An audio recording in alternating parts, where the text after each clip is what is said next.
없는 사랑을 주는 여러분, 하나님은 우리보다 앞서가시며 그 하나님을 나의 피난처 두려워하지 마십시오. 여호와 하나님은 제 편에 있습니다.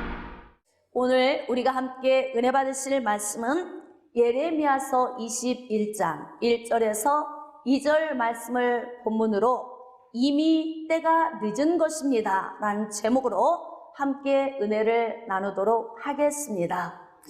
여러분, 이미 때가 늦었다면 때 늦은 후회도 소용이 없습니다. 때 늦은 후회가 왜 오겠습니까? 때를 놓쳤기 때문에 오는 것입니다.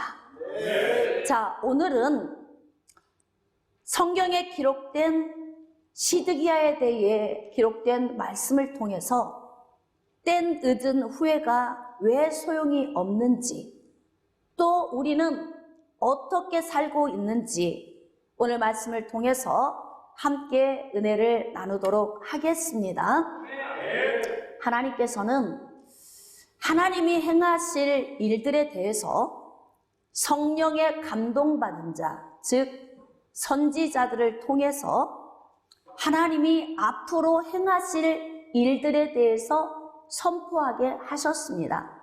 이것을 예언이라고 합니다. 예언은 앞으로 일어날 일에 대한 선포입니다. 그런데 하나님께서 선지자들을 통해 주신 많은 예언의 말씀들 가운데에서 대부분 복을 주시겠다고 하는 예언의 말씀보다 저주를 하시겠다는 예언의 말씀이 훨씬 많습니다. 이유가 무엇일까요? 네? 성경을 읽으시면서 여러분들이 고민해 보신 적 있습니까? 할렐루야. 말씀대로 행하지 않기 때문에 그렇습니다. 자, 그러면 제가 한 번 더 질문해 보겠습니다. 왜 말씀대로 행하는 것이 그렇게 어려울까요? 네? 할렐루야. 우리 안에 죄의 본성이 우리를 자꾸 죄 가운데로 이끌어 가기 때문에 선하신 하나님의 말씀대로 삶을 사는 것이 쉽지 않다는 것입니다.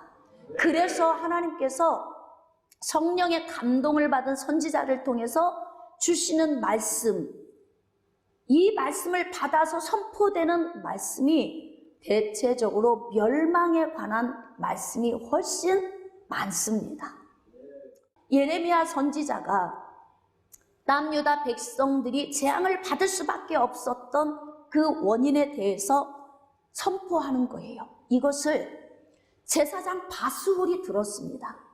자, 이 예언의 말씀을 듣고 이가 어떤 행동을 합니까? 자, 20장 2절입니다. 이에 바수홀이 선지자 예레미야를 때리고, 왜 때려요? 선지자를 왜 때려야 합니까? 그만큼 하나님의 백성들이 악해져 있다는 거죠. 은혜가 전혀 없는 거예요. 은혜가 전혀 없어. 심령 안에 은혜가 전혀 없고 강팍해져 있으니까 하나님의 말씀을 선포하는 선지자를 때리는 거예요. 기왕이면 복을 좀 주시겠다는 말씀을 선포하지. 어째서 네 입에서 나오는 말마다 40년 동안 재앙을 쏟아내는 하나님의 말씀을 선포하느냐? 여러분, 선지자가 자기 말을 하는 사람입니까? 아니요. 하나님께서 주신 말씀을 선포하는 자 아닙니까?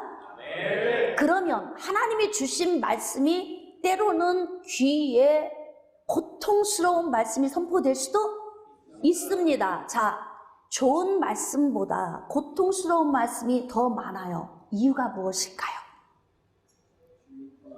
그럼요. 우리가 살고 있는 대부분의 삶이 죄악된 삶이기 때문에 하나님께서 복을 주시겠다라고 선포되는 말씀보다 재앙을 내리겠다고 선포되는 말씀이 훨씬 많은 거예요.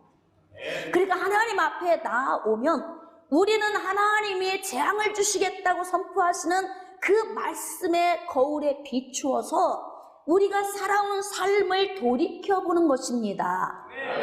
이 이때가 바로 우리가 유턴하고 돌이킬 수 있는 기회 아니겠습니까? 그런데 바술이 예레미야 선지자를 때립니다. 자, 그리고 여호와의 성전에 있는 베냐민 문 위층에 목에 씌우는 나무 고랑으로 채워두었습니다. 왜 이 고난을 받아야 합니까? 이런 고난을 받아야 할 이유가 없습니다. 그런데 선지자가 이런 고난을 받는 것은 하나님의 백성들 안에 하나님의 은혜가 없다는 것을 증거하고 있는 거죠. 다음 날 예레미야 선지자를 풀어주었습니다. 그런데 주변에 있는 사람들이 예레미야 선지자를 조롱하기 시작합니다. 여러분, 하나님의 말씀을 듣는데 내 말씀으로 받아지지 않으면 이런 현상이 나타나게 되는 거예요. 8절입니다. 내가 말할 때마다 외치며 파멸과 멸망을 선포함으로, 그렇죠? 듣기에 좋은 말이 아니라 듣기에 거역되는 거북한 고통스러운 하나님의 말씀을 선포함으로 여호와의 말씀으로 말미암아 내가 종일토록 치욕과 모욕거리가 됨이니이다. 여러분, 예레미야 선지자가 선포한 이 예언의 말씀이 적용되는 범위가 어디까지일까요? 예레미야 자신은 예외일까요? 예레미야의 가족은 예외이겠습니까? 일가 친지 지인들은 제외되겠습니까? 아닙니다. 예레미야 선지자가 선포하는 이 파멸과 멸망에 해당되는 사람은 예레미야도 예외가 아닙니다.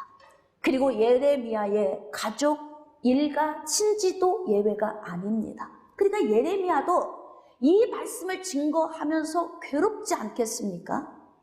한 민족 안에 있는 모든 사람에게 멸망이 오는 이 멸망을 선포하는 예레미야 자신 스스로도 굉장히 괴로울 거예요.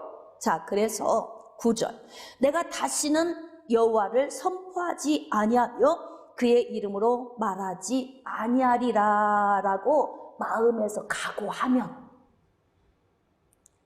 주변에 있는 사람들이 너무나 자기를 고통스럽게 하니까 이제 나는 하나님의 말씀 그만 선포할 거야. 내가 왜 이런 말씀을 선포하면서 내가 왜 욕을 먹어야 하고, 내가 왜 비난을 받고 채찍에 맞으며 내가 왜 고난을 받아야 돼? 나 이제 하나님의 말씀 그만 증거할 거야 라고 자기 안에서 각오하면 나의 마음에 불 붙는 것 같아서 골수에 사무치니 저항할 수 없는 은혜. 다시 한번, 저항할 수 없는 은혜. 여러분, 좋은 얘기를 해도 여러 번 하면 듣기가 싫은데 이렇게 파멸과 멸망에 대해서 선포하는 이 예언의 말씀이 40년 동안 증거하고 있으니 여러분, 유다 백성들이 얼마나 듣기 싫어했겠습니까? 그러면 이런 말씀이 선포되면 이때에 무엇을 해야 하겠습니까? 하나님의 말씀을 들을 때 이 말씀을 내 삶에 적용하면서 이때부터 점검하기 시작해야 합니다. 아멘. 경제가 어려워졌다면 무엇이 문제인가? 네? 지금 나라가 불안정하다면 왜 이런 문제가 왔는가? 지금 남유다가 이렇게 혼란스럽다면 왜 이런 문제가 왔는지 하나씩 점검하고 체크해서 지금 이때에 유턴하고 돌아가야 할 문제라면 방향을 전환하면 되는 문제 아닙니까? 네. 쉽습니까? 어렵습니까? 쉽습니다. 어렵습니다. 지금 뭐 이렇게 얘기가 나오는데 이제 복잡하게 생각해서 그래요. 간단하게 생각하면 쉽고 나를 보니까 어렵고, 지금 그런 거예요. 대답이. 그쵸? 그냥 하나님의 말씀에 비춰서 순종하겠습니다. 이건 아멘하고 쉬운데 이 말씀에 내 자신을 깊이 비춰보니까 이게 결코 쉬운 문제는 아니네. 지금 이렇게 되는 거 아니겠습니까? 자, 그래서 하나님의 말씀을 내가 그만 전해야지 라고 생각을 하면 하나님의 성령이 더 강력하게 붙드셔서 마음이 불붙는 듯하고 골수에 사무친다. 그러니까 그만둘 수가 없는 거예요. 나와 내 가족과 내 일가 친지와 나의 지인들, 넓게는 남유다의 모든 백성들에게 다가올 이 멸망에 대한 예언의 말씀을 그만하고 싶은데 하나님이 불붙는 듯한 마음을 넣어주신다. 즉, 이 말씀은 하나님께서 이 말씀을 통해서 이들이 기회와 때를 얻어 유턴하고 복을 얻게 하는 자리로 이끌어 가시기 위한 하나님의 계획 아니십니까? 제가 여러분들에게 누누이 말씀드리지만 하나님이 주시는 예언의 말씀은 멸망이 목적이 아닙니다. 기회와 때를 얻어 하나님의 말씀을 들을 때에 회개하고 유턴하고 돌아오게 하기 위한 것이다. 그러니 지금 은혜 받을 만한 때 아닙니까? 지금 구원의 날 아닙니까? 지금 회개해야 할 때 아닙니까?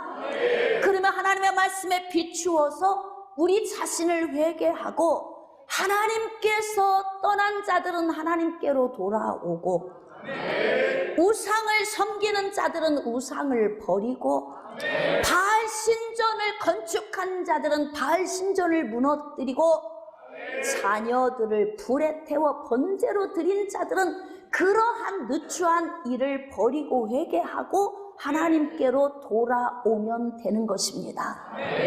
자, 간단합니까? 복잡합니까? 간단합니까? 그런데 왜 안 됩니까? 말씀의 원리는 간단하고 적용은 쉽지 않아. 그래서 복잡한 거예요. 여러분, 쉬웠다면 남유다 백성들에게 멸망이 왔겠습니까? 북이스라엘이 아수르를 통해 멸망당했겠습니까? 그만큼 죄를 이기며 사는 것은 힘겨운 싸움입니다. 그래서 우리는 하나님의 말씀에 우리 자신을 비춰보면서 특히 우리가 범죄하며 사는 인생의 삶 가운데에서도 영적 범죄하는 삶은 빨리 유턴하고 돌아오는 게 좋습니다. 여러분, 주님 안에서 우리 자신을 깨뜨리고 부수고 순종하며 나아가는 것이 우리 자신에게 복인 것입니다. 자, 이렇게 골수에 사무쳐서 하나님의 말씀을 안전할 수 없어 계속 선포합니다. 얼마 안 있으면 남유다의 멸망이 찾아온다. 멸망이 찾아온다. 그래서 남유다 백성들에게 회개하고 돌아올 수 있는 기회를 계속 만들어주고 있는 것입니다. 이 때를 놓치면 다시는 회개할 수 없는 날이 올 수도 있습니다. 그런데 회개할 수 없는 날이 도착해 버렸습니다. 바벨론에서 남유다의 침공에 들어왔습니다. 이때가 언제냐면 남유다는 20명의 왕이 통치를 했습니다. 마지막 20번째 왕 시드기야 통치 9년 되는 해 10월 10일에 바벨론이 쳐들어온 거예요. 여러분, 이때는 이미 늦은 겁니다. 이미 때가 늦어버렸습니다. 때가 늦어버리면 후회해도 소용이 없습니다. 이런 날이 남유다에 와버린 거예요. 응? 그래서 자, 21장 1절입니다. 여호와께로부터 예레미야에게 말씀이 임하니라. 시드기야 왕이 말기야의 아들 바수울과 제사장 마세야의 아들 스바냐를 예레미야에게 보내니라. 자, 이유는 바수울과 스바냐를 보낸 이유가 뭘까요? 자, 2절. 바벨론의 느부갓네살 왕이 우리를 치니 남유다를 침공해 들어온 거예요. 자, 그런데 바수울은 누굽니까? 아까 조금 전에 20장 1절에서 우리가 본 것처럼 예레미야를 때리고 채워두고 고통을 가한 사람 아닙니까? 너 왜 계속해서 멸망을 선포해? 지금 별일 없는데, 아무 일도 일어나지 않는데 40년씩이나 너 이렇게 멸망을 선포하니까 이제 딱지가 내려앉을 것 같아. 너 그 얘기 하고 있으니까 우리가 듣기 싫어. 그래서 그를 채찍으로 때리고 착고에 채운 거 아닙니까? 그런데 바벨론이 도착한 거예요. 그러니까 시드기야 왕이 바술과 스바냐를 보내서 바벨론이 쳐들어왔다. 자, 그러면 무엇을 요청을 했을까요? 청컨대 너는 우리를 위하여 여호와께 간구하라. 자, 제가 여러분에게 질문하겠습니다. 지금 기도하면 될까요, 안 될까요?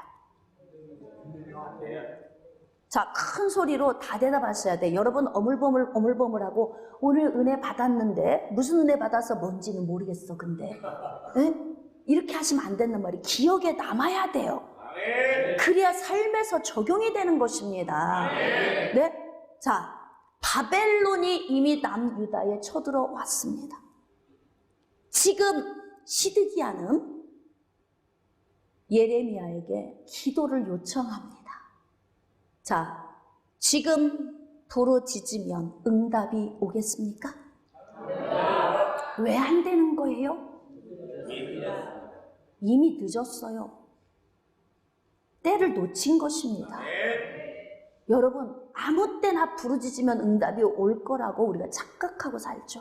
그냥 문제만 있으면 분석하거나 검토하지 않습니다.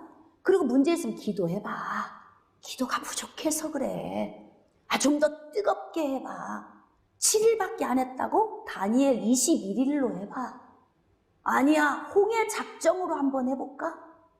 아니면 막 40일 작정. 좀 더 세게, 좀 더 강하게, 좀 더 많이 라고 하지만 왜 목사님 이것도 해보고 저것도 해보고 다 해봤는데 왜 안 될까요? 작정도 했습니다. 금식도 했습니다. 몸부림쳐 주님 앞에 다 드려봤습니다. 회개도 했습니다. 그런데 왜 안 되는지 모르겠습니다. 이렇게 말하시는 분들이 있어요. 왜 안 됩니까? 응답이 왜 안 오는 거예요? 때를 놓쳤다니까요. 아무 때나 기도하면 하나님이 들어주실 거라고 오해하지 마십시오. 마치 우리가 가만히 앉아서 기도라고 하는 이 무기 하나 들고 하나님 들어주세요. 저 무섭죠? 제가 기도의 무기 들고 있잖아요? 안 들어주시면 안 됩니다. 마치 엄포 놓듯이 하나님 앞에 기도만 하면 다 될 거라고 생각하는 우리의 착각된 삶. 여러분, 부르짖고 하나님 앞에 아려야 하는 것도 시기와 때가 있는 거예요. 아멘. 깨달아지시면 아멘. 아멘. 이미 하나님의 예언된 이 멸망의 말씀이 성취되면 끝나는 거예요. 이때는 기도해도 소용없습니다. 부르짖어도 안 되는 거예요. 하나님께서 선지자를 통해 40년 동안 선포하게 하셨다면 40년이라고 하는 시간 동안에 우리가 버려야 될 것 버리고 취해야 할 것 취해야 하지요. 우리 자신을 점검해야 합니다. 여러분, 우리의 성품이 변하지 않은 것도 지금 우리가 버리지 못하고 있는 것인지도 모릅니다. 목사님이 단상에서 설교하다가 뭔가 좀 내 마음에 들지 않는 말씀을 하면 그것 하나에 걸려서 그냥 넘어져. 우리가 그렇게 유약한 존재들이다 이 말이에요. 응? 사랑하는 성도 여러분, 하나님의 말씀이 선포될 때가 복된 때예요. 그때가 회개할 수 있는 때이고 그때가 돌이킬 수 있는 때입니다. 시드기야는 한 나라의 왕이 아닙니까? 백성들이 깨닫지 못하면 왕이라도 깨닫든지, 왕이 깨닫지 못하면 백성들이라도 일어나서 왕을 깨우든지, 둘 중에 하나는 되어야 살아나는 거라니까. 그런데 지금 백성도 자고 있고 왕도 자고 있어요. 잠을 자고 있는 이 시기에 바벨론을 통해서 하나님께서 전쟁을 시작을 하신 겁니다. 지금 바벨론이 남유다를 치기 시작했습니다. 마음이 다급해진 거예요. 시드기야가 사람을 보내서 예레미야에게 좀 하나님께 간구해라. 급한 기도 좀 올려라. 여호와께서 혹시 여러분 이런 기도는 응답이 안 와요. 혹시 하고 생각하는 기도가 무슨 응답이 오겠어요? 지금 시드기야 마음에도 응답이 올 거라는 기대감 없어요. 혹시 그냥 안 될 것 같지만 그래도 혹시 모르니까 한 번만 찾아가봐. 응? 당신을 도와줄 기미가 보이지 않지만 혹시 모르잖아. 한번 가봐. 이런 거잖아요. 혹시 그의 모든 기적으로 꿈도 큽니다. 네?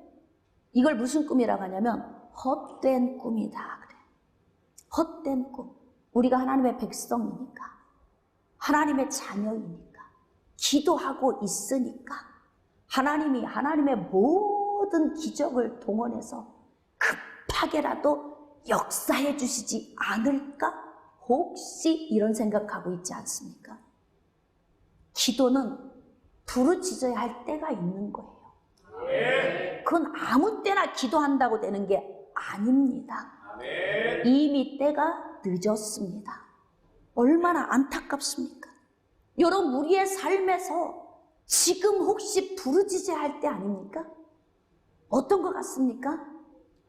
지금 우리 삶에서 유턴하고 돌이켜 하나님께 가까이 가야 할 때가 아닙니까?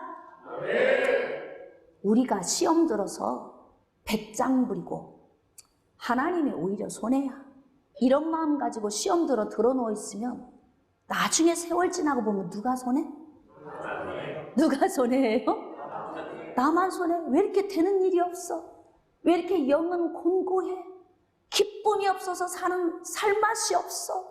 얼굴은 다 죽어가. 뭐 큰 바위가 마치 짓누르고 있는 것처럼 다 죽게 생겼어. 다른 사람은 은혜 안에서 전진하며 복된 삶을 살고 있는 동안 시험 들어 있는 나 혼자만 후퇴하고 있는 그런 삶을 선택하는 사람들도 있잖아요. 그렇지 않습니까? 네? 여러분, 우리가 지금 이 말씀을 들으면서 혹시 놓치고 있는 것 없는지 오늘 확인하셔야 됩니다. 지금 해야 할 일이 무엇입니까?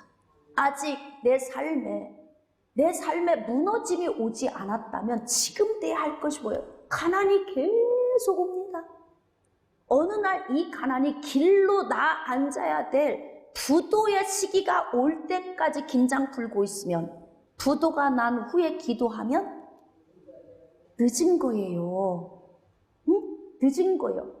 나라가 가난해지고 있는 시기에 우리가 무엇을 점검해야 할지를 고민하지 않고 간다면 이미 너무 가난해져서 그냥 우리가 생각할 겨를도 없이 균등하게 가난해져 버린다. 이런 상황이 왔을 때에는 이미 늦은 거예요. 지금 경기가 어렵다고 할 때 돌이켜봐야 합니다. 더 무너지기 전에 돌이켜야 합니다. 무엇이 문제일까? 네? 지금 우리가 무엇을 돌이켜야 하는 것인가? 우리의 삶에 어떤 위기가 다가오고 있다면 예언의 말씀을 통해 비춰보면서 우리는 우리의 삶을 점검하며 기회와 때를 놓치지 않는 그런 지혜가 우리에게 필요한 것 아닙니까?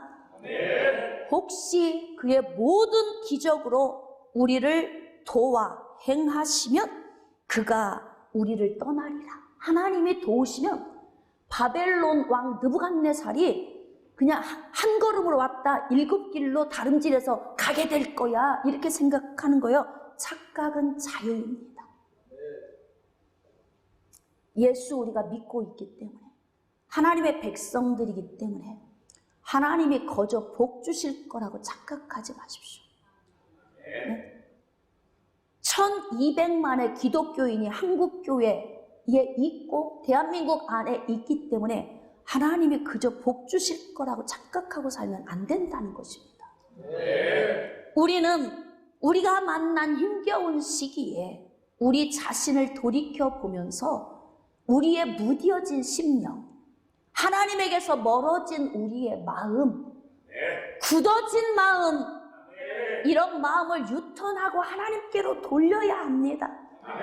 그리고 우리의 시선을 하나님께 두고 하나님께 집중해야 합니다. 사랑하는 성도 여러분, 시드기야가 그렇게 40년 동안 예레미야 선지자가 선포할 때는 듣지 않고 귀를 막고 마음을 닫고 있어요. 넋놓고 있습니다. 지금 먹을 거 많아, 편안해, 전쟁 없어. 설마 저 말이 우리나라에 적용될까 의심하고 있었죠. 그러니까 긴장 풀고 있는 거예요. 무관심이죠. 무관심. 깨어나야 할 때 깨어나지 않고 무관심으로 방치되고 있으면 결국 바벨론을 통해서 멸망당하는 문제를 만나게 됩니다. 하나님께서 도와서 행하시면 바벨론이 7길로 달아날 것이다, 이렇게 생각하고 있지만, 자, 하나님께서 뭐라고 말씀하시는지 좀 한번 봅시다. 3절, 예레미야가 그들에게 대답하되 너희는 시드기야에게 이같이 말하라.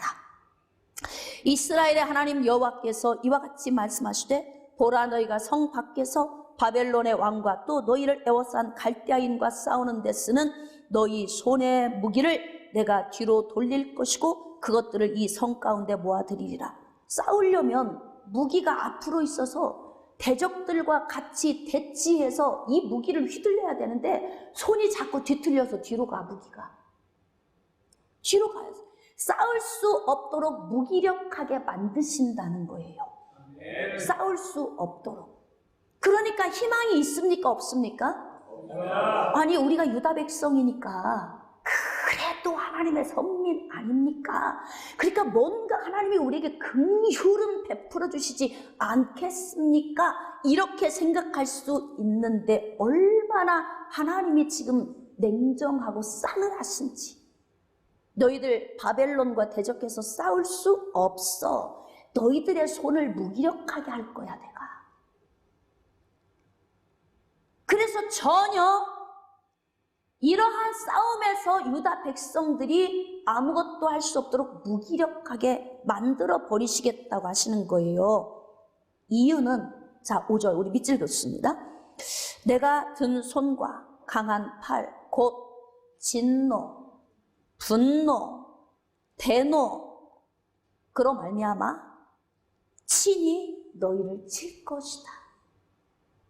여러분, 선지자가 하나님의 예언의 말씀을 선포하는 기간이 길어지면 길어질수록 유턴하고 돌아오지 않는 강박한 시간이 길어지면 길어질수록 하나님의 진노, 분노, 대노는 훨씬 강력해집니다. 그러니까 누군가가 하나님의 예언의 말씀을 증거할 때 이 말씀이 내 말씀으로 받아지면 그때 그 자리에서 우리 자신을 점검하고 빨리 돌이켜 오는 것이 누구에게 복이다? 나에게 복이다. 나에게 복이다. 그런데 유다 백성들이 다 잠자고 있는 거예요. 하나님께서 바벨론을 통해서 멸망시키신대. 그런데 설마 나 우리 아들 장가 보내야 돼서 바빠. 우리 딸 시집 보내야 하느라고 바쁘거든. 난 지금 논도 사고 밭도 사가지고 밭을 일궈서 농사지어야 하는 일에 너무 바빠. 그래서 노아 홍수 시대에 이들이 죽을 수밖에 없었던 이유가 뭐예요? 시집 가고 장가 가고 논 사고 밭 사고 농 갈고 밭 갈고 삶의 바삐 빠져서 하나님을 버린 죄로 그들이 멸망을 받게 된 거 아닙니까? 그런데 말씀을 이렇게 증거할 때에 우리의 바쁜 삶을 내려놓고 점검해야 하는데 무관심이에요. 나 바빠. 난 직장 생활하느라고 바빠. 나는 사업하느라고 바빠. 내가 얼마나 바쁜지 목사님 아시죠? 다 이해하시죠? 제가 수요 예배 못 나오는 거, 금요 예배 못 나오는 거, 자, 주일에도 어쩔 수 없이 못 나오는 거 다 이해하시죠? 지금 제가 선포하는 이 말씀을 여러분이 예레미야 선지자의 선포로 들으셔야 합니다. 전 지금 제 이야기를 하고 있는 게 아니라 하나님의 기록된 말씀을, 예레미야 선지자를 주신 말씀을 저는 대언하는 거니까 지금 예레미야 선지자가 여러분에게 지금 선포하고 있는 거라니까요. 그런데도 나라가 기울어져 가고 있다고 해도 나는 바빠, 누군가 알아서 하겠지, 우리 자신 점검을 안 한다 이 말입니다. 그러니까 시간이 갈수록 하나님의 진노, 분노, 대노 점점 강력해지는 거예요. 그래서 하나님께서 말씀하시잖아요. 너희를 칠 것이다. 지금 시드기야는 기도해달라고 부탁했는데, 예? 기도해달라고 부탁했는데, 여러분 아무 생각 없이 우리 하는 이야기를 좀 점검해 볼까요? 집사님, 저 요즘에 너무 힘겨운 문제 만났어요. 저를 위해 기도 좀 해주세요 하고 기도 부탁을 받았어요. 기도 부탁 받은 대로 기도 다 해줘요, 여러분이? 네? 솔직하게 이야기하세요. 기도 부탁해도 기도 별로 안 한다. 내가 금방 다급해서 위급해서 기도해달라고 해도 내 마음 같지 않습니다. 그래서 여러분이 아무 생각 없이 그냥 기도 좀 해줘 얘기해도 안 해요. 누가 안 한 것처럼? 내가 안 한 것처럼. 남도 내 기도 별로 안 합니다. 지금 시드기야가 다급해서 기도해달라고 이야기하잖아요. 지금은 기도할 필요 없어. 시드기야의 얘기를 들을 필요가 없어요. 왜? 때가 늦었어요. 이미 때가 늦었습니다. 그러니 예레미야는 시드기야의 기도를 해줄 필요가 없고 하나님이 주신 말씀만 증거하면 되는 거예요. 자, 6절입니다. 내가 또 사람이나 짐승이나 이 성에 있는 것을 다치리니 그들이 큰 전염병에 죽으리라. 하나님의 진노가 임하실 때에는 여러분 그냥 한 사람 쓰러뜨리는 일 같으면 그냥 하나님께서 뭐 한 사람 쓰러뜨리는 일은 간단할 수 있죠. 물론 하나님은 모든 일이 간단해요. 그런데 민족적으로 어떤 일을 하실 때에는 꼭 눈에 보이는 어떤 현상을 통해 일을 하십니다. 자, 하나님이 줄곧 많이 쓰시는 도구가 있어요. 첫 번째는 전쟁입니다. 전쟁. 두 번째는 전염병, 돌림병이에요. 세 번째는 기근, 배고픔입니다. 전체적으로 기후가 따라주지 않아서 농사 자체가 안 돼. 이게 몇 년씩 가요. 그러면 흉년이 오죠? 배고플 수밖에 없죠. 기후 조절을 하나님이 하셔가지고 다 굶게 만드시는 거예요. 전염병을 줘서 다 죽게 만드시거나 아니면 전쟁을 일으켜서 싹 쓸어버리시거나 하나님이 이렇게 쓰시는 도구가 있는데 지금 하나님의 예언의 말씀을 듣지 않고 기회를 놓쳐버린 남유다 백성들에게 전염병을 통해 전쟁을 통해 또는 기근을 통해 너희들을 깨끗하게 내가 쓸어버리겠다. 자, 시드기야는 지금 바스울과 스바냐를 통해서 지금 소식을 보냈는데 받은 소식이 전갈이 왔어요. 어떻게 왔어요? 이미 때가 늦었다고 합니다. 때가 이미 늦었다고 합니다. 그리고 하나님의 말씀을 받아서 주신 것은 전염병과 전쟁과 기근을 통해 하나님께서 남유다를 멸망시키겠다고 하십니다. 이게 지금 처음 듣는 이야기예요? 아니요. 자, 지금 시드기야가 처음 듣는 이야기입니까? 아닙니다. 수도 없이 귀에 딱지가 앉을 정도로 들은 이야기입니다. 너무 들어서 무뎌진 걸까요? 응? 감각이 무뎌진 걸까요? 지금 그 이야기를 들었습니다. 자, 그래서 예레미야가 하나님의 말씀을 받아서 계속 이야기합니다. 8절입니다. 여호와께서 말씀하시기를 보라 내가 너희 앞에 생명의 길과 사망의 길을 두었노라. 너는 이 백성에게 전하라. 그래, 백성들에게 전하라는 거. 이제 시드기야를 넘어선 백성들에게 전하라는 거예요. 근데 생명의 길과 사망의 길을 앞에 두었다고 말씀을 하십니다. 즉 이 말씀은 살 길과 죽을 길을 하나님이 두었다는 거예요. 자, 전쟁과 전염병과 기근을 통해 오는 죽을 길과 그럼 살 길이 무엇일까? 자, 9절. 이 성읍에 사는 자는 칼과 기근과 전염병에 죽으려니와. 맞죠? 이게 죽을 길이에요. 너희를 애워싼 갈대아인에게, 즉 바벨론 느부갓네살 왕이 이끌고 온 군인들에게 나가서 항복하는 자는 살 것이나, 그 밑줄 좀 그읍시다. 항복하는 자는 살 것이나 그의 목숨은 전리품같이 되리라. 그러니까 하나님께서 멸망을 예언하셨지만 그래도 남유다를 사랑하셔서 예수 그리스도가 오셔야 하는 길은 남겨두시는 거예요. 그래서 어떡하냐면 그 죽어야 하는 길에서 살 길을 열어놓으셨다는 거야. 여러분, 새롭고 산 길, 그 길이 바로 뭡니까? 예수 그리스도, 그가 흘리신 십자가의 능력, 그것을 믿는 자가 영원한 생명으로 나아가는 것 아닙니까? 그런데 지금 하나님께서 죽어야 하는 그런 상황 가운데서 살 길 하나를 예비해 놓으셨는데 그 방법이 바로 뭐냐면 바벨론 군대에 가서 항복. 제가 여러분에게 한번 질문해 보겠습니다. 그냥 싸워 이겨야지요. 무슨 항복입니까? 여러분 이렇게 생각하십니까? 아니면 너희들 어쩔 수 없이 다 죽어. 그러니까 항복이라도 해서 살아. 그들의 전리품이라도 돼요. 그러면 가서 항복해야 합니까? 여러분 무엇을 선택하시겠습니까? 침묵입니다. 고민하고 계시죠?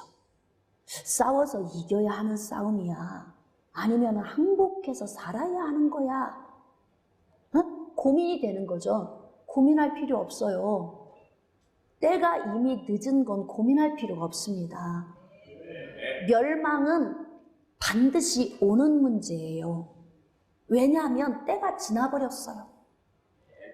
예언의 말씀은 멸망을 목적으로 하시는 게 아닙니다. 회개하고 유턴하고 돌아와서 살리시기 위한 거예요. 근데 회개하고 돌아갈 수 있는 기회를 놓쳐버린 겁니다. 그러니까 이때는 어떻게 해요? 죽는 거예요. 죽음이 기다리고 있는 것입니다. 그런데 하나님이 살 길을 예비해 놓으셨습니다. 여러분, 마귀의 미혹에 빠진 아담과 하와의 범죄로 말미암아 온 인류의 죄가 들어오고 모든 사람이 다 사망해서 죽게 된 거 아닙니까? 그런데 하나님께서 살 길을 예비해 놓으셨어요. 내가 곧 길이요 진리요 생명이니 나로 말미암지 않고는 아버지께로 올 자가 없느니라. 그러니까 이런 건 고민할 필요도 없는 거예요. 살려면 예수 붙들어야 되는 거예요. 지금은 살 길을 예비해 놓으셨습니다. 항복하면 삽니다. 여러분은 어떻게 하시겠습니까? 항복하겠습니다. 할렐루야. 여러분은 속으로 그러겠지. 항복 나쁜 건데 왜 항복을 해야 돼? 그런데 여러분, 항복이 나쁜 것이지만 항복을 해야 하는 이유는 하나님께서 하라고 명령하셨기 때문에 순종해야 하는 거예요. 그러면 여러분, 유다 백성들과 시드기야 왕이 이 말씀에 순종을 할까요? 지긋지긋하게도 말을 안 들어. 지긋지긋하게 살 길을 말씀을 해주시는데도 안 들어요. 어떻게 안 듣는지 한번 봅시다. 예레미야 52장. 예레미야 52장 1절. 시드기야가 왕위에 오를 때에 나이가 21세라. 예루살렘에서 11년 동안 다스리니라. 자, 11년 동안 다스리는데 시드기야가 어떻게 삶을 살았냐면 52장 2절. 그가 여호야김의 모든 행위를 본받아, 밑줄 그으세요. 여호와 보시기에 악을 행한지라. 그러니까 여호와 보시기에 악을 행했다는 그 악은 하나님께 대한 범죄의 행위를 했다는 이야기예요. 그러면 사람에 대한 죄는 안 지었느냐? 그거는 말할 것도 없어. 우리는 죄의 본성을 가지고 있어서 사람에 대한 범죄를 안 하고 살 수 없잖아요. 응? 그런 존재인데 지금 하나님이 악하다고 말씀하시는 건 하나님께 대한 범죄를 하며 시드기야가 살았다는 거예요. 자, 4절. 시드기야 제9년 열째 달 열째 날에, 즉 통치한 지 9년 10월 10일에 바벨론 왕 느부갓네살이 올라온 거야. 그러니까 지금 여기에 기록된 이 말씀의 이 시기가 바로 아까 21장에 기록된 시드기야가 황급하게 예레미야 선지자에게 바수울과 스바냐를 보낸 그 시기예요. 이 시기가. 자, 그러면 5절입니다. 그 성이 시드기야 왕 제11년까지 포위되었더라. 항복했어요? 안 했어요? 뭐 하려고 9년 10월 10일에 지금 전쟁을 일으키고 온 바벨론에게 11년까지 항복을 안 하고 있다니까요. 성이 포위당했어요. 자, 그러면 이미 칼 왔죠? 그 다음 뭐가 올까요? 기근 오죠. 먹을 게 없어지잖아. 성이 포위당하면. 그것이 벌써 2년째 지금 포위를 당하고 있다 이 말입니다. 그러니까 하나님의 말씀을 안 듣는 사람은 지긋지긋하게 안 들어. 응? 우리 인간적인 생각으로 계산하지 말고 항복이라도 해서 너희가 살면 포로로 끌려가 바벨론의 전리품이 되고 그들의 종이 되면 종살이 하다가 내가 70년 후에 너희 다시 회복시켜 돌아오게 해줄게. 아멘. 이 이야기를 예레미야 선지자가 계속 선포하는 거예요. 안 들어. 안 듣습니다. 2년 동안 바벨론이 와서 포위하고 있는데 항복 안 하잖아요. 시드기야 왕이 항복했으면 유다 백성도 살고 자기도 살아. 그러면 얼마나 좋아. 그나마 그렇게라도 순종하면, 예수라도 믿으면 생명 얻을 수 있는데 뭐가 그렇게 잘났다고. 예수 좀 믿으세요. 그럼 너나 믿어. 어떻게 아내가 남편을 위하여 30년을 기도하는데도 당신이나 믿어. 이렇게 지독한 남편도 있지 않습니까? 그게 남편만의 문제입니까? 아내들도 그런 아내들이 있어요. 그게 당신이 그러니까 뭐가 그렇게 우월해서, 응? 항복이라도 그 길을 선택하면 살 수 있는 길이 있으니까 예수 믿으면 천국 갑니다라고 이야기하는데도 끝까지 우기고 안 나오라. 그러니까 지옥 갈 수밖에 없는 거 아닙니까? 손 안 들었잖아요. 항복 안 했잖아요. 불순종했습니다. 순종 안 합니다. 정말 악합니다. 그래서 그해 넷째 달 9일에 성중에 기근이 심했다. 근데 왜 왕이 이러고 있어? 참 답답하죠. 한 나라의 왕으로서 어떻게 하면 백성을 살릴까 고민해야죠. 그러면 이미 때를 놓쳐서 회개할 수 있는 기회를 놓쳐서 멸망이 내 앞에 왔지만 그나마 항복이라고 하는 살 길을 하나님이 예비해 놓으셨다면 나도 살고 백성도 살리고 내 가족도 살리고 일가 친지도 살리고 다 살려야 하니까 그 길을 선택하면 좋으련만 멍하니 그냥 있어. 멍하니. 답답할 노릇이죠. 응? 한 나라의 지도자가 백성들이 죽어가고 있는데, 가난해서 기근이 와서 굶어 죽고 있는데도 멍하게 하고 있어. 전쟁이 일어나서 칼이 와서 백성들을 치고 있는데도 멍하고 생각이 없어요. 무관심? 답답할 노릇입니다. 답답합니다. 가슴이 너무 답답합니다. 살 길을 예비해 놓으셨는데 항복하면 되는데 끝까지 안 해요. 자, 9절입니다. 그들이 왕을 사로잡아 결국 비참한 신세가 되는 거 아닙니까? 그를 하마 땅 리블라에 있는 바벨론 왕에게 끌고 가매 그가 시드기야를 신문하니라. 왜 이렇게 살아요? 참 답답하죠. 이제 보이십니까? 자, 성경을 읽으면서 우리가 얼마나 답답하게 살고 있는지 보이시면 아멘. 여러분이 지금 주여 주여 지금 한탄 소리가 여기저기서 막 지금 하고 계시잖아요. 어? 보이기 시작하고 있다는 거예요, 여러분의 눈에. 그러면 지금 우리는 무엇을 해야 합니까?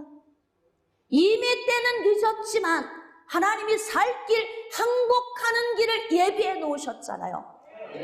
그 길은 바로 예수 그리스도에게 나아가는 길입니다. 영생을 얻는 길은 예수 그리스도를 믿는 길입니다. 마지막 살 길을 남겨놓으셨다면 그 길을 가야 돼요. 그 길은 좁은 길입니다. 그 길로 들어가는 문은 좁은 문입니다. 그렇기 때문에 그 길을 가고자 하는 사람이 많지 않다는 거예요. 그런데 지금 바벨론 왕에게 끌려가서 신문을 당하고 있어요. 자, 이때쯤이면 좀 항복해도 나을 텐데 끝까지 안 하잖아. 바벨론 왕이 시드기야의 아들들을 그의 눈앞에서 죽이고, 이게 무슨 일이야? 내가 하나님 앞에 꺾지 않고 하나님의 말씀에 순종 안 하니까 내 자녀들이 무슨 죄입니까? 왜 그들이 내가 보는 눈 앞에서 죽임을 당해야 합니까?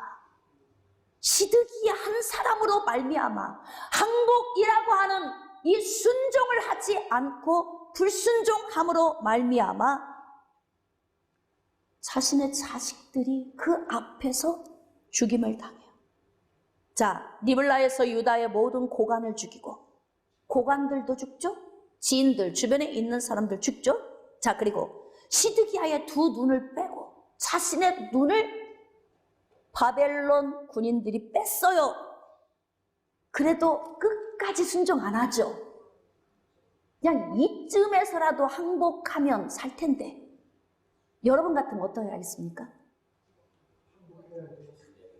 진작에 해야지. 그럼 진작에 해야지. 똑똑해져야 합니다. 내 생각으로 계산하지 말고 달지 마세요. 하나님이 이것이 살 길이다 그러면 순종하고 그냥 나가세요. 그런데 끝까지 순종을 안 하니까 노사슬로 그를 결박하여 바벨론 왕이 그를 바벨론으로 끌고 가서 그가 죽는 날까지 옥에 가두었더라. 이게 어디서 죽은 거예요? 옥사당한 거예요. 옥에서 죽었어요. 자, 그럼 거꾸로 거슬러 올라가 봅시다. 시드기야와 그의 백성들이 비참하게 된 것은 무엇 때문인가? 불순종 때문입니다. 자, 이 불순종이 왜 왔습니까?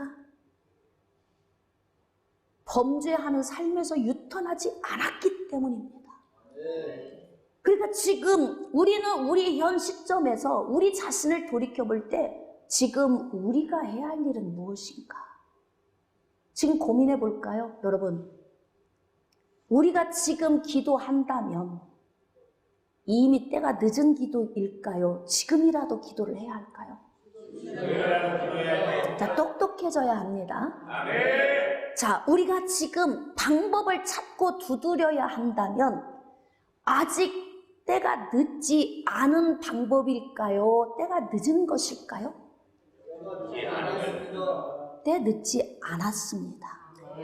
지금이라도 우리가 하나님 앞에 나아가서 이 말씀을 우리의 삶에 적용하고 유턴하고 분석하고 점검해서 하나님께로 우리가 나아가면 살 길이 있습니다. 하나님의 예언의 말씀은 멸망이 목적이 아니고 회복시켜서 살리시기 위함, 복을 주시기 위함. 깨달아지시면 아멘. 결론을 짓도록 하겠습니다. 사랑하는 성도 여러분, 이미 때가 늦어버리면 때 늦은 후회도 소용이 없습니다. 후회하려면 때가 늦기 전에 후회하시고, 그리고 후회하고 회개하는 가운데 유턴해서 돌아가시고, 영성의 원점의 자리 출발점으로 돌아가서 하나님과 다시 소통하는 삶을 살게 되면 우리는 다시 복의 자리로 나아갈 수 있습니다. 여러분의 삶이 그런 삶이 되시기를 주님의 이름으로 축복합니다.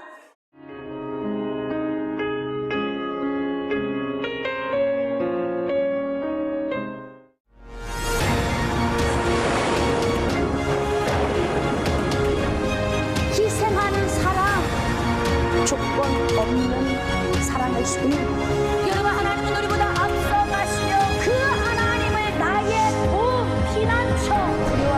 하십시오. 여호와 하나님의 작별이 있습니다.